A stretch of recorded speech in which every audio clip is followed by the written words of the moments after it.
America को Iran से खूब मार पड़ी। ट्रंप अहमक है जिसे ईरान की दिफाई ताकत का अंदाज़ा ही नहीं था। अमेरिका से भी आखिरकार आवाज़ें उठने लगीं। साबिक सरबराह CIA जॉन ब्रेनन ने ये सारा कच्चा छटा खोल के रख दिया। आमिर रज़ा मेरे साथ मौजूद है, उनसे बात करते हैं। आमिर भाई, साबिक सरबराह CIA भी बोल पड़े हैं। वो कहते हैं जनाब ट्रंप बहुत बड़ा बेवकूफ़ अहमक आदमी है जिसे ईरान की दिफाई ताकत का पता ही नहीं था। जी, पहली बात तो यह है कि वो अहमक है नहीं, अहमक बनाया गया है और एप्स्टेन फाइल्स दिखाकर बहकाया गया है। मैं अब सीधी बात है, क्योंकि वो मोसाद का एजेंट था। एप्स्टीन फाइल अगर आपने उसको स्टडी किया और उसको वीडियोस को देखा है, तो आपको अंदाज़ा होगा कि किस तरह से डोनाल्ड ट्रंप को जो है ट्रैप किया गया और उसकी वो वीडियोस जो कई साल पहले की थी उसको दिखाई गई और उसके बाद उसको कहा गया कि अब ईरान पर हमला करो। अब कर हमला, हमला वरना कर अगर ये वीडियोस जो लीक हैं करेंगे लीक करेंगे और वो वीडियोस की तस्वीर लीक हुई, वीडियोस अभी तक जो हैं हाँ जी। उनके पास मौजूद हैं। और ये वो चीज़ थी जिसको डोनाल्ड ट्रंप ने ये समझा, इस बुढ़ापे में वो अहमक बना और इस बुढ़ापे में वो मार खा रहा है। और इसकी बुनियादी वजह यह है कि उसने गलत अंदाज़ा किया इसराइल के कहने पर। मोसाद की ये रिपोर्ट थी, जो कि उसके दामाद ने और उसके जो इस वक्त के वार मिनिस्टर हैं, जिनको वार सेक्रेटरी कहा जाता है, पीट हेग्सेथ, उनके कहने पर जंग को शुरू किया। वो वीडियोज़ आजकल बड़ी मगरबी मीडिया पर चल रही हैं जिसमें वो कह रहे हैं कि पीट हेग्सेथ ने मुझे बिल्कुल सही मशवरा दिया है, हालांकि यह मशवरा नेतन्याहू का था। अब जो आपने बात की और बड़ा अच्छा सवाल उठाया कि वहाँ के साबिक जो CIA के चीफ्स हैं वो भी और साबिक डायरेक्टर्स भी जो हैं वो भी बोल रहे हैं। मैं पहले उनके नाम बता दूं क्योंकि नाम ज़रा मुश्किल होते हैं, मुझे याद नहीं रहते हैं। एक तो लियोन पनीटा है जी, साबिक चीफ CIA हैं। जॉन ब्रेनन है, ये साबिक CIA के डायरेक्टर रहे हैं। और डेविड पीटर्स है, ये इन्होंने कल एक इंटरव्यू दिया है यूरोप TV को, और यूरो TV उसको नाम है जी। उसको इंटरव्यू दिया है और उसमें उन्होंने कहा है कि गलत अंदाजे ने मरवाया है डोनाल्ड ट्रंप को। ये तीनों साहबान की जो है वो एक ही राय है कि इन्होंने गलत अंदाज़ा किया। ईरान के मुतल्लक जितनी इंटेलिजेंस रिपोर्ट्स थी वो मोसाद की दी हुई थी, CIA की रिपोर्ट्स नहीं थी।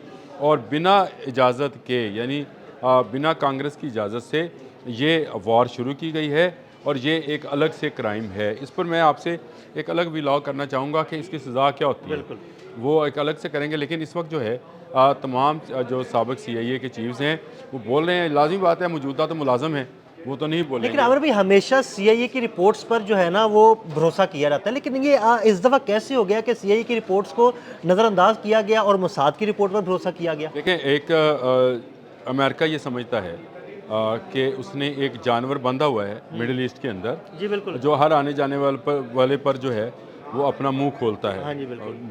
जो भी आप अब भौंकता लोगों है, को पता लग गया कि लोगों को पता लग गया वो जानवर कौन सा है। जानवर कौन सा। अच्छा, वो उसकी सारी स्ट्रेटजी जो मिडिल ईस्ट की है उस जानवर के हवाले में है। यानी जो मोसाद कहेगा अमेरिका वो मानेगा, जो मोसाद उसको पिक्चर दिखाएगा वो अमेरिका मानेगा। हुआ ये कि मोसाद के कहने पर ईरान के अंदर हंगामे शुरू हुए, जनवरी का शुरू था, हंगामे शुरू हुए और उसमें कुछ लोगों की जान गई और ख़ासकर पासदारान इनकलाब के भी जो है नौजवान वो शहीद हुए। ये हंगामे शदीद थे। ईरान ने खैर इस पर काबू पा लिया। उसमें बसीज का बहुत ज़बरदस्त किरदार था और सबसे बड़ा किरदार जो था अली लारिजानी का था, जो दोनों के साथ मुज़ाकरात कर रहे थे, पासदारान इनकलाब को भी रोक रहे थे और अवाम को भी रोक रहे थे। बड़ा रोशन चेहरा था ईरान। बड़ा रोशन चेहरा था, उन्होंने रोक लिया। अच्छा, ये हंगामे तो ख़त्म हुए तो एक आवाज़ उठाई गई अमेरिका के अंदर से, इसराइल ने उठवाई कि भाई अगर आपने फांसी दी उन 800 लोगों को जो आपने गिरफ़्तार किए हैं तो हम आपको जो है इसकी सज़ा देंगे। फिर आगे जी 500 पर बड़ा अच्छी चाल चली अली लारिजानी ने, उसने एक बयान जारी किया कि हम तो किसी को फांसी देने वाले ही नहीं हैं, हाँ जी, ये हमारे लोग हैं। हाँ ठीक है, ये बहक गए थे, इन पर जो है महंगाई का असर है, हमारे पे पाबंदियाँ हैं, पूरी दुनिया देखे कि हमारे लोग तंग हैं। उन्होंने एक इसको बिल्कुल नया पैराया जो पैरहन जो है पैराई में ढाल दिया, पैरहन जो है वो पहना दिया, बल्कि इस इनकलाब को उन्होंने अपनी मजलूमियत के पैरहन में ढाल दिया। तो इसको समझा जाए, मैं अली लारिजानी का क्यों फ़ैन हूँ कि वो बंदा हर वक्त पर ऐसा पत्ता खेलता था जो जिसकी तवक्का नहीं की जा सकती थी। यानी उसने बहुत ही, देखें इतनी बड़ी टेंशन रही पाकिस्तान की और ईरान की आपस में, तो ईरान के जनरल ने कहा हम पाकिस्तान पर भी अटैक कर सकते हैं। अली लारिजानी पाकिस्तान आते हैं और वाइट पेपर कहते हैं कि ये ले, जो लिखना है लिखें, ईरान इस पर साइन करेगा। बिल्कुल, ये कैसी और आज उनके काम आ रही है वो चीज़, हाँ जी, बिल्कुल ऐसे ही। आज उनके काम आ रही है। यानी वो उनकी बसीरत देखें कि वो मुस्तकबिल के हालात को पहले से पहले से जान चुके थे कि क्या होने वाला है और कौन उसमें सही फैसला ईरान का करने का कौन ईरान का साथ देगा ज़्यादा और और ईरान कौन का इसका साथ साथ नहीं देगा। चलेगा। अच्छा, अब ये देखें कि यही अली लारिजानी अगर आज होते तो ये बहुत आसानी थी, जो कि डोनाल्ड ट्रंप मिन्नतें कर रहे हैं, तरले कर रहे हैं, अब उनके आ जाते हैं दोबारा कि अमेरिका के अंदर से आवाज़ें आना शुरू हुई हैं। तो ये जो CIA के डायरेक्टर्स और चीफ्स हैं, ये छोटी हस्तियां नहीं हैं, क्योंकि इन्होंने ये बताया कि मुसाद के कहने पे ये शुरू किया गया। मुसाद ने ये कहा हंगामों के बाद अब रजीम चेंज करने का वक्त है, हम धमकी लगाते हैं कि ये फांसियाँ देंगे तो हम इन पर हमला करेंगे। फांसियाँ टली तो इन्होंने कहा कि इनके पास जो है आर्मी वारहेड्स हैं, वो न्यूक्लियर वारहेड्स हैं, अब इन पर करेंगे। जब न्यूक्लियर वारहेड्स का ईरान ने वजाहत दे दी कि वो बनाने का इरादा ही नहीं रखता, तो इन्होंने कहा इसके पास जो है मिसाइल्स हैं, बैलिस्टिक मिसाइल हैं, इस प्रोग्राम को कम किया जाए। और उसके बाद उन्होंने कहा कि रजीम चेंज की जाए। और रजीम चेंज करने के लिए अब्राहम लिंकन जो थे, जिसको मारा है ईरानियों ने, वो समुद्रों में आ गए और उसके बाद इजराइल ने पहल की और बटन दबाकर मिसाइल चला दिया। ये मिसाइल आज तक इनके गले पड़ा हुआ है। ये पहला चलने वाला मिसाइल जो है, इन्होंने बिल्कुल उसकी ताकत का गलत अंदाज़ा किया।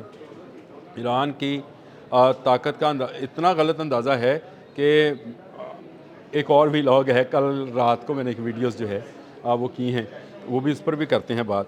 लेकिन इस गलत अंदाजे के नतीजे में आज डोनाल्ड ट्रंप मारे मारे फिर रहा है कि कोई तो हो जो मेरी सुलह करा दे, मेरी सुलह करा दे, जंगबंदी करा दे, मैंने इतनी जंगें रुकवाई हैं, मेरी बारी है, ये दरमियान में नहीं और आ वो रहा। गाना गा रहा है। जब भी इसराइल पर जो है क्लस्टर बम्स गिरते हैं तो डोनाल्ड ट्रंप गाना गाता है, कोई पत्थर से ना मारे मेरे दीवाने को। उसका जो बंधा हुआ जानवर है वहाँ पर, उसको मार रहा है। और यही तरीका था। और ईरान ने कहा था कि हमारा पहला हदफ इसराइल होगा, और इसराइल में तबाही मचा दी। कहा था अली लारिजानी ने कहा, उसने कहा था मैं इजराइल फर्स्ट। देखें, मैंने आपसे कहा कि इसराइल ने मिसाइल चलाया, ये सबसे बड़ी गलती थी।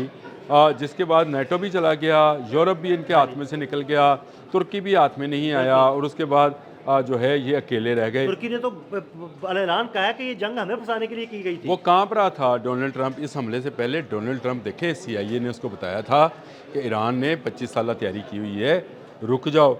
डोनाल्ड ट्रंप के हाथ कांप रहे थे बटन दबाते हुए, नेतन्याहू ने आगे बढ़कर बटन दबा दिया और मिसाइल चला दिया। अब ये मिसाइल जो चला, ये ईरान पर नहीं चला था, ये अमेरिका पर चला था मिसाइल। ये समझे बात को।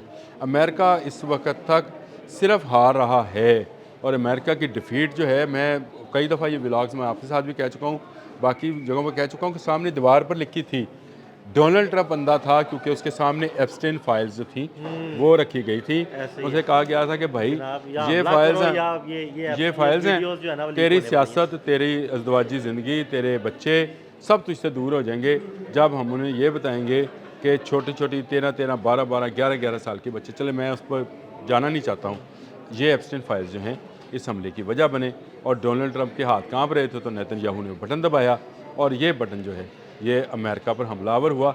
अब CIA के साबिक चीफ और डायरेक्टर्स और वहाँ के सेनेटर्स जो हैं, वो इस वक्त शोर मचा रहे हैं कि हमसे गलती हो गई, और हमको हामनाई जी माफ़ करना, गलती हमारे से हो गई। हमसे से हो गई। ये एक तरह का वो गाना जो है चल रहा है, तो मेरे जहन में आ गया एकदम से। लेकिन ये ज़रूर है कि अमेरिका की ये गलती अब उसके गले का फंदा बन गई। बहुत शुक्रिया आमिर भाई जी। बिल्कुल, आमिर भाई ने बड़ी तफसील के साथ आपको इस अहमक की कहानी सुनाई। मज़ीद अपडेट्स के लिए हमें फॉलो करते रहें। अदील अहमद और आमिर रज़ा को इजाज़त दीजिएगा। अल्लाह हाफ़िज़।